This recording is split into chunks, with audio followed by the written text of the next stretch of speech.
Selamat pagi, salam sehat semuanya. Assalamualaikum warahmatullahi wabarakatuh. Selamat berjumpa kembali. Di chapter kita akan mempelajari tentang uncertainty. Di chapter ini kita akan mempelajari tentang ketidakpastian. Di awal sudah Bu Eni sampaikan bahwa manajemen risiko itu adalah mengelola ketidakpastian. Padahal segala sesuatu yang tidak pasti akan membawa efek rugi. Nah, rugi itulah yang akan kita kelola. Ketika kita bicara tentang uncertainty, ketidakpastian, berarti di sana ada satu hal, poin khusus, tidak pasti itu yang rugi itu berapa banyak sih, berapa besar sih, jenisnya apa aja sih. Nah, itu yang harus kita ketahui. Jadi tidak hanya kita mengatakan bahwa perusahaan kita nanti kemungkinan akan rugi yang gimana. Nah, rugi-rugi itulah yang akan kita pelajari berkaitan dengan uncertainty. Seperti sebelumnya sudah Bu Eni sampaikan bahwa risiko itu memiliki karakteristik yang utama adalah uncertainty, ketidakpastian, dan karakteristik yang kedua adalah uncertainty berdekatan dengan kerugian.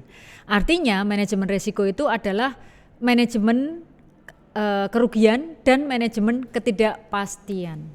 Nah, di sini kita akan mempelajari ketidakpastian.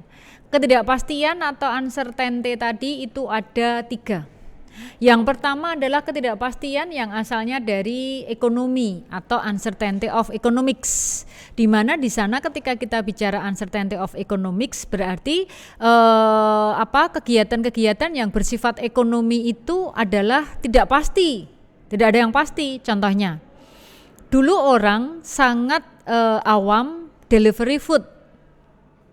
Dulu orang sangat awam dan tidak banyak yang menggunakan jasa umumnya menggunakan taksi. Tapi begitu mulai ada Gojek, kemudian memunculkan bisnis-bisnis yang lainnya yang serupa, yaitu akhirnya datanglah Grab, datanglah Maxim, datangnya lain-lainnya. Walaupun akomodasi lainnya tak bertahan, tetapi itulah yang dikatakan di sana adanya perilaku. Dan perilaku konsumen, perilaku produsen, perilaku pasar itu tidak pasti. Bagaimana dulu orang menggunakan masker? Pasti nggak nyaman pakai masker. Masker biasanya hanya digunakan oleh tenaga medis. Masker hanya digunakan untuk orang-orang yang langsung berkaitan dengan pekerjaan di mana di sana menghasilkan polutan sangat tinggi, entah dari asap, entah di sana itu karena kotor dan berdebu dan lain sebagainya. Tapi ternyata karena pandemi corona yang tidak nampak wujudnya seperti apa, menjadikan masker itu menjadi sebuah kebutuhan primer. Dulu masker bukan kebutuhan primer. Di sana tidak dianggap sebagai sebuah kebutuhan yang mendasar, dia masuk kebutuhan sekunder dan bahkan di sana tidak wajib penggunaannya. Tapi apa yang terjadi ketika corona sudah datang? Masyarakat diwajibkan menggunakan masker ketika berhadapan dengan publik. Bahkan ketika masa pandemi yang sudah sangat kritis, di rumah pun kita disarankan menggunakan masker. Apalagi ketika di dalam rumah itu ada yang sampai terdampak sampai isolasi mandiri. Nah, perilaku-perilaku itulah yang berubah-berubah, itulah yang menciptakan di sini situasi yang dikatakan sebagai uncertainty of economics. Dulunya orang tidak ada anggaran beli masker, jadi ada beli masker. Dulunya orang tidak ada anggaran untuk GrabFood, GoFood, ataupun delivery food yang lainnya, delivery yang menggunakan sistem online, sekarang ada anggaran ke sana. Artinya apa? Perilaku konsumen, perilaku produsen, perilaku pasar itu akan berubah. Nah, perubahan-perubahan itulah yang menimbulkan ketidakpastian. Dulunya sudah pasti kalau jualan makanan itu pasti ada yang datang membeli. Tetapi warung tersebut, rumah makan tersebut karena adanya pandemi tidak boleh konsumen datang. Mau nggak mau mereka akan bersinggungan dengan yang namanya IT. Akhirnya mereka menggunakan salah satu layanan di sana adalah delivery food. Nah, itu yang dikatakan di sini, mengapa ketidakpastian ekonomi itu harus diketahui oleh perusahaan atau economic of uncertainty. Sehingga seperti sekarang juga kita tidak mengira bahwa kemarin BBM benar-benar dinaikkan, karena ketika isu itu ada sempat masyarakat yakin tidak naik, tapi ternyata tiba-tiba naik. Ya sudah, mau nggak mau kita harus menyikapi secara bijak bahwa memang BBM naik, mau gimana lagi, walaupun di mana-mana sampai saat ini masih ada demonstrasi. Nah, ini yang dikatakan di sana sebagai uncertainty, dan itu nanti membawa efek kemana? Pasti akan membawa efek ke sisi-sisi yang lainnya. Kemudian uncertainty yang kedua adalah uncertainty of nature, alam. Alam itu tidak pasti. Kondisi situasi yang terjadi di alam ini tidak pasti. Nggak ada yang tahu kapan gempa datang. Nggak ada yang tahu Aceh habis kena tsunami. Nggak ada yang tahu bahwa Jogja pernah mengalami gempa yang sangat dahsyat tahun 2006. Semua tidak ada yang tahu. Taunya di sana hanya ada alat memberikan sinyal, seismograf, akan terjadi gempa, akan ada air pasang yang tinggi. Tapi ketika terjadinya pasnya jam berapa, di detik berapa, nggak ada yang tahu. Nah, disitulah dikatakan bahwa uncertainty of nature itu juga harus dilihat oleh perusahaan. Perusahaan harus memperhitungkan itu. Ketika masuk ke bisnis mantel, berarti kan memperhatikan faktor alam ini, bahwa alam di Indonesia itu ada dua sisi, yaitu musim penghujan dan musim kemarau. Ketika musim penghujan berarti masyarakat membutuhkan mantol, membutuhkan payung, membutuhkan segala sesuatu agar tidak basah ketika kena guyuran air hujan. Nah, disitulah menciptakan ide bisnis, apa? Pelindung dari air hujan, kan gitu. Nah, akhirnya muncul banyak tadi. Mantol pun ada variasi bentuknya, sepatu boot, payung, sehingga dari sanalah memunculkan hal-hal bahwa perusahaan juga harus mempersiapkan di sana. Ketika bisa membuka bisnis sesuai dengan kondisi alam, tapi juga harus siap ketika nanti suatu saat perusahaannya di sana ternyata mengalami masalah karena alam. Apa itu? Kebakaran. Karena apa itu? Asap. Karena apa itu? Banjir. Tahu-tahu perusahaannya diterjang banjir bandang. Pabriknya tenggelam.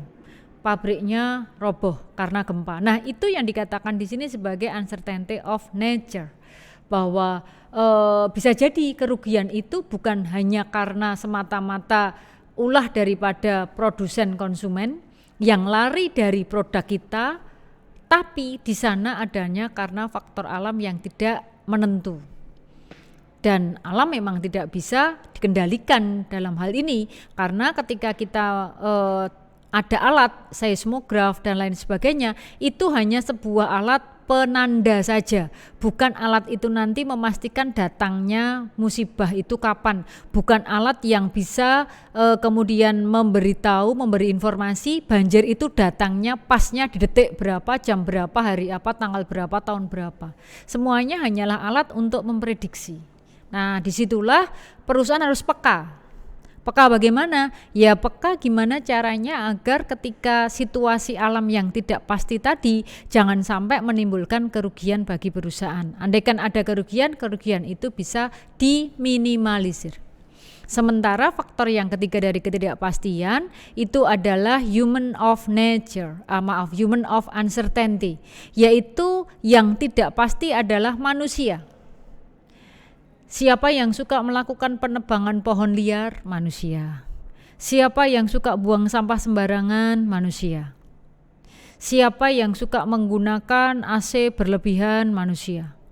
Lagi-lagi manusia ternyata kalau kita lihat melakukan berbagai macam kecerobohan-kecerobohan yang efeknya nanti akan menimbulkan uncertainty. Sehingga ketika ada perusahaan di sana terjadi fraud, ternyata pelakunya adalah manusia, karena di sana yang melakukan adalah karyawannya. Ketika di sana di sebuah perusahaan tiba-tiba barang-barang yang ada di gudangnya hilang, dicuri, pelakunya adalah manusia.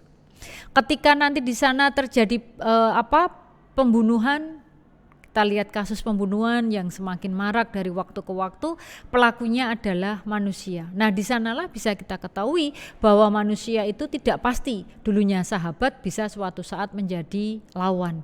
Dulunya di sana itu mereka bersaudara, karena di sana ada sesuatu hal bisa terjadi saling ribut. Karena di sana sesuatu hal tadi bisa dia karena kondisi ekonomi dan lain sebagainya, walaupun awalnya dia adalah seorang yang baik, istilahnya dia santun, alim dan seterusnya, bisa saja suatu saat menjadi pencuri, koruptor dan lain sebagainya. Bahkan bisa juga menjadi pembunuh. Nah, itu yang dikatakan bahwa manusia itu memiliki sifat ketidakpastian, tidak pasti. Nah, disitulah perlu kenapa kita harus mengelola sumber daya manusia di perusahaan kita. Karena manusia itu tidak pasti. Ketika dulu masuk di interview, jujur kelihatannya. Tapi ternyata setelah sekian tahun terjadi fraud dan pelakunya adalah karyawan di dalam. Dan orang itu tidak diprediksikan dia akan melakukan korupsi. Nah, itu salah satu contoh. Bisa juga itu terjadi tidak langsung, tetapi dia menggunakan orang lain. Misalnya adanya teller dia pasti tahu persis berapa PIN yang dimiliki oleh nasabahnya. Nah, dia kerjasama kemudian memberi info ke orang luar, PIN-nya itu ini, silakan kamu ambil uang itu, kan bisa.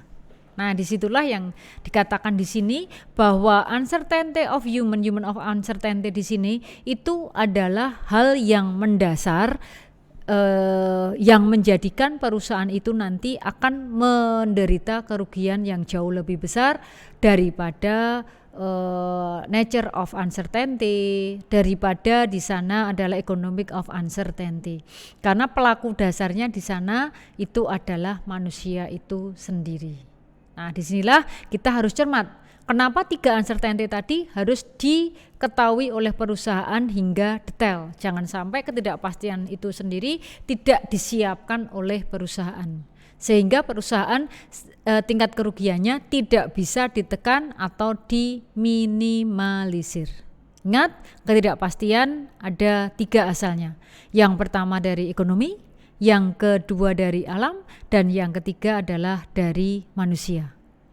Oke, kita akan lanjutkan materi kita di berikutnya. Kita akan belajar tentang sifat-sifat daripada risiko itu sendiri, di mana di sana dasarnya adalah dari sisi uncertainty ketiga tadi. Selamat belajar. Assalamualaikum.